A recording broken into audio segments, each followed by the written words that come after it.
लोग अक्सर ये कंप्लेन करते हैं कि ये जो पैसा है वो हमारे पास टिकता ही नहीं है और सब कुछ खर्च हो जाता है। इसका जवाब जानने के लिए आज से हम 4000 साल पीछे चलते हैं, दुनिया के सबसे अमीर शहर में, बेबीलोन में। बेबीलोन अपने टाइम का सबसे अमीर शहर था और उस टाइम पर भी लोगों के पास पैसे को लेकर जो इतना ज्ञान था जितना लोगों के पास आज भी नहीं है। बेबीलोन में एक बंसीर नाम का व्यक्ति रहता था। वो घोड़ों के रथ बनाने का काम करता था। एक दिन वो बहुत ही उदास बैठा हुआ था। तभी उसका दोस्त जिसका नाम नोबी था वो उसके पास आता है और उससे बोलता है कि क्या हुआ मेरे भाई, लगता है आज तुम्हारे पास खूब पैसा है, तभी तो बड़े आराम से बैठे हो, कोई काम वाम क्यों नहीं कर रहे हो, थोड़े बहुत सिक्के मुझे भी दे दो। तभी बंसीर उससे बोलता है कि मेरे पास अगर 2 सिक्के भी होते तो वो मेरी जिंदगी भर की दौलत होती और मैं तुम्हें तो बिल्कुल भी नहीं देता। तभी नोबी बोलता है कि क्या हुआ, तुम्हारे पास एक भी सिक्का नहीं है, क्यों तो देवता फिर बैठे क्यों हो, काम वाम क्यों नहीं करते। तभी बंसीर बोलता है कि हम जितना काम करते हैं, इतनी मेहनत करते हैं, लेकिन कभी भी हमारे पास पैसे होते क्यों नहीं है, हमारा पॉकेट हमेशा खाली क्यों रहता है। इस पर नोबी बोलता है कि बात तो तुम्हारी सही है, हम दुनिया के सबसे अमीर शहर बेबीलोन में रहते हैं, फिर भी हमारे पास फूटी कौड़ी नहीं है। और एक है हमारा दोस्त अरकद, उसे लोग बेबीलोन का सबसे अमीर आदमी मानते हैं, उसके पास इतना पैसा कैसे है भाई। इस पर बंसीर बोलता है कि क्यों ना हम अरकद से ही जाकर पूछें कि उसके खजाने का राज क्या है, वो इतना अमीर कैसे बना। तो वो दोनों अरकद से मिलने चले जाते हैं और उसके घर जाकर वो अरकद से बोलते हैं कि अरकद तुम बहुत लकी हो, आज तुम्हारे पास इतना सारा पैसा है, जबकि हम मुश्किलों से 2 वक्त की रोटी ही कमा पाते हैं। तुम अच्छा खाना खाते हो, एक आलीशान महल में रहते हो, इतने महंगे महंगे कपड़े पहनते हो, तब भी तुम्हारी दौलत कम नहीं होती, जबकि हम इन चीजों के बारे में सोच भी नहीं सकते। और एक टाइम था जब अरकद हमारे जैसा ही था, एक ही स्कूल में पढ़ते थे और एक ही गेम खेलते थे, तब भी तुम हमसे अच्छे नहीं थे और ना ही तुम्हारे पास कोई एक्स्ट्रा स्किल थी और हमने भी मेहनत एक जैसी ही करी थी। तो फिर बताओ अरकद, तुमने ऐसा क्या किया कि तुम इतने अमीर बन गए। अरकद, क्या तुम अपने अमीर बनने का राज हमें बता सकते हो।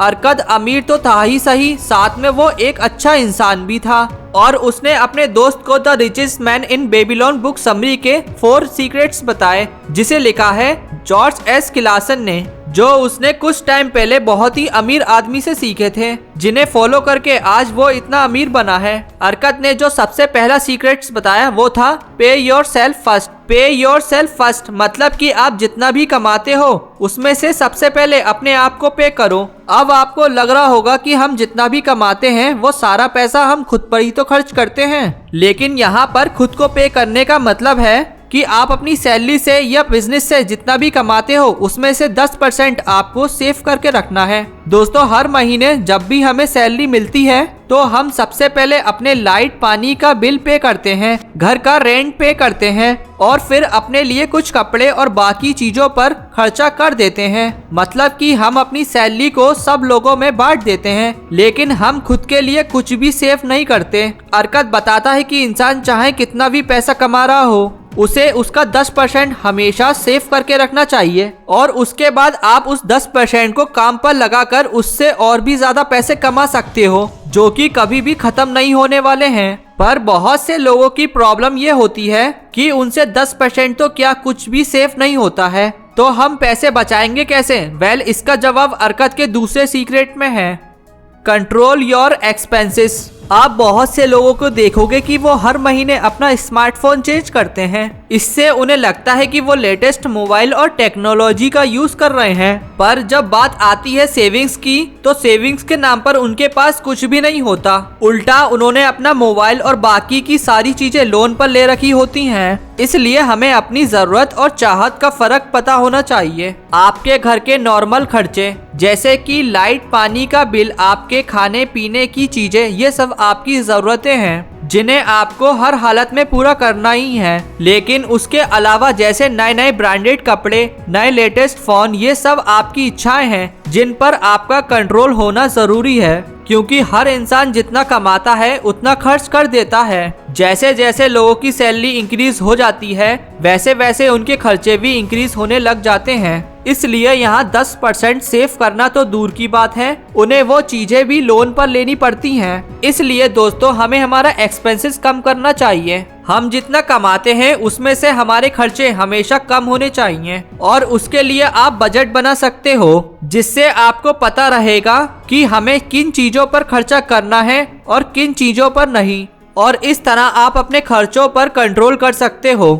और फिर अरकत ने अपने दोस्त को तीसरा सीक्रेट बताया, मल्टीप्लाई योर इनकम। अरकत अपने दोस्त से बोलता है कि जब तुम अपनी इनकम से 10% सेव करना सीख जाओगे और अपने खर्चों को कम करने लग जाओगे, तब आपको इन बचाए हुए पैसों को काम पर लगाना है, क्योंकि कोई भी इंसान सेव करके अमीर तो नहीं बन सकता। इसलिए इन पैसों से आपको और भी पैसे बनाने होंगे और उसके लिए आपको अपने पैसे इन्वेस्ट करने होंगे। जब आप अपने पैसे को सही जगह पर इन्वेस्ट करने लग जाओगे, तब आपकी वेल्थ धीरे धीरे अपने आप बढ़ने लग जाएगी और उसके लिए आपको कोई भी काम नहीं करना पड़ेगा। जैसे कि स्टार्टिंग के दिनों में अरकत इतना अमीर नहीं था, उसने अपने कुछ पैसे दूसरे लोगों को उधार दे दिए थे, जहां से उसे अच्छा खासा इंटरेस्ट भी मिलता था और फिर मिले हुए उस इंटरेस्ट को अरकत दूसरे लोगों को उधार दे देता था, जिससे उसे और भी इंटरेस्ट मिलता रहता था और अरकत की जो वेल्थ थी वो धीरे धीरे बढ़ने लग गई थी।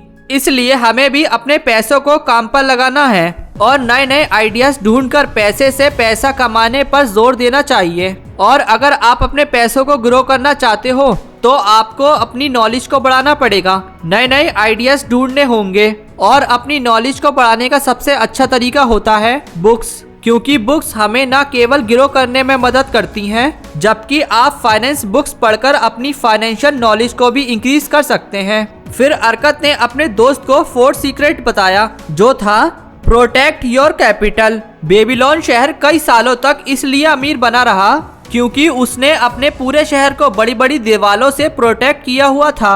उसी तरह अरकत कहता है कि इन्वेस्टमेंट का सबसे पहला रूल है अपने प्रिंसिपल अमाउंट की सेफ्टी। अरकत बोलता है कि अगर आपने जहां पर अपने पैसे इन्वेस्ट कर रखे हैं और वहां पर आपका प्रिंसिपल अमाउंट भी डूबने का खतरा है, तो आपको ऐसी जगह पर इन्वेस्ट नहीं करना चाहिए, क्योंकि दोस्तों जहां पर आपको हाई रिस्क में हाई प्रॉफिट दिख रहा होता है, वो आपके लिए हाई लॉस में भी कन्वर्ट हो सकता है और आपके लालच के कारण आपका सारा पैसा डूब सकता है। इसलिए हमें लालच में आकर अपना पैसा ऐसी जगह पर इन्वेस्ट नहीं करना है जहां पर उसके डूब जाने का खतरा हो, नहीं तो आप जल्दी अमीर बनने के चक्कर में जो आपकी सेविंग्स थी वो भी सारी खत्म हो सकती है। अरकत बोलता है कि मेरा पहला इन्वेस्टमेंट मुझे बहुत नुकसान देकर गया था, क्योंकि मैंने एक ईंट बनाने वाले को जो कि दूसरे देशों में ट्रेवल करता था, उसे अपना पैसा ज्वेलरी खरीदने के लिए दे दिया था और मुझे लगता था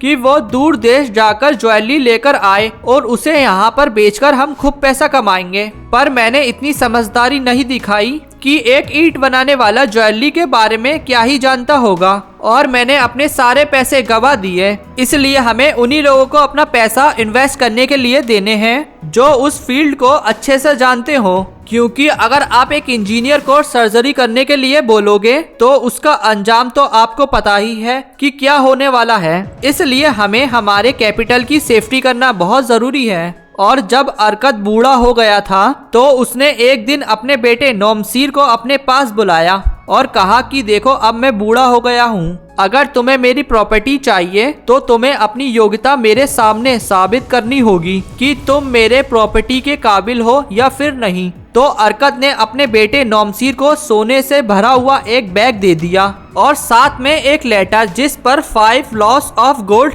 लिखे हुए थे। और फिर नोमसीर निवेना नाम के शहर में पैसे कमाने के लिए गया। वहाँ उसे 2 आदमी मिले। उन्होंने नोमसीर को बताया कि उनके एक दोस्त के पास एक घोड़ा है जो कभी हारता नहीं है और अगर तुम अपने पैसे उस पर लगाओगे तो तुम बहुत पैसे जीत जाओगे। नोमसीर ने घोड़े पर पैसे लगाए और वो हार गया और बाद में पता चला कि वो दोनों आदमी घोड़े वाले के साथ मिले हुए थे और वो ऐसे अमीर लोगों को पागल बनाते हैं। और फिर एक दिन एक आदमी नोमसीर से बोला कि एक दुकान का मालिक अपनी दुकान को बहुत ही सस्ते में बेच रहा है, अगर तुम उसे खरीद लोगे तो तुम्हें काफी प्रॉफिट होगा। फिर नोमसीर ने वो दुकान खरीद खरीद ली, लेकिन उसे उस बिजनेस का कोई भी एक्सपीरियंस नहीं था और उसे काफी नुकसान उठाना पड़ा और फिर उसके पास कुछ भी पैसे नहीं बचे थे। फिर एक दिन नॉमसी ने वो लेटर देखा जो अरकत ने उसे दिया था, जिस पर पैसे के 5 प्रिंसिपल्स लिखे हुए थे। Number 1, save 10% off your earning. आप अपनी अर्निंग का 10% हिस्सा बचाकर रखो। Number 2, use your savings wisely. अपने सेविंग्स को दिमाग लगाकर काम पर लगाओ। Number 3, take expert advice. केवल एक्सपर्ट लोगों से ही एडवाइस लो। Number 4, do not invest on an inexperience business. Business की नॉलेज ना हो तो उसमें इन्वेस्ट नहीं करना चाहिए। Number 5, do not invest on risky business. ज्यादा प्रॉफिट अर्न करने के चक्कर में ज्यादा रिस्की बिजनेस में पैसा मत लगाओ। नॉमसीर ये लेटर पढ़कर सोचने लगा कि अगर वो इसे पहले पढ़ लेता तो शायद वो अपने पैसे नहीं गंवाता, लेकिन लेटर पढ़ने के बाद उसे सब कुछ समझ आ गया था और वो मेहनत के साथ काम करने लग गया और फिर उसने अपने पैसों को सबसे पहले सेव करना शुरू कर दिया और फिर उन्हीं बिजनेस में पैसा लगाया जिसे वो खुद समझता और उसके बाद ही उसमें पैसा इन्वेस्ट करता और वो उन्हीं लोगों से एडवाइस लेता जो उस फील्ड में एक्सपर्ट थे। इस तरह उसने इन सारे प्रिंसिपल्स को यूज करके वो बाद में एक बहुत ही अमीर आदमी बन गया था और कुछ सालों के बाद वो अरकत के पास आया और अपनी कहानी सुनाई। उसने अरकत से कहा कि पिताजी, मैं आपको एक सोने से भरा हुआ बैग देता हूँ जो आपने मुझे दिया था और साथ ही ये 2 एक्स्ट्रा सोने से भरे हुए बैग और देना चाहता हूँ जो आपने मुझे वो लेटर दिया था उसके लिए, क्योंकि उस विजडम के बिना मेरा पैसा कमाना इम्पॉसिबल था। अरकत ने नॉमसीर को गले लगाया और कहा कि तुम अब पैसों के सारे नियम को जान चुके हो और अब तुम सही मायने में मेरी प्रॉपर्टी के हकदार हो। और इस तरह अरकत ने अपने दोस्तों से लेकर अपने बेटे को भी पैसों के नियम सिखाए और इसी तरह अरकत पूरे बेबीलोन शहर के लोगों को यही विजडम देता रहा और वहाँ के लोग इन्हें फॉलो करके अमीर बनते चले गए। तो दोस्तों, ये थे the richest man in Babylon book summary के 5 गोल्डन रूल्स जिन्हें फॉलो करके आप भी अमीर बन सकते हैं। सो दोस्तों, आई होप इस वीडियो से आपको कुछ ना कुछ नया सीखने को जरूर मिला होगा। अगर आपको ये मेरी वीडियो पसंद आई हो तो like and subscribe my channel, press the bell icon.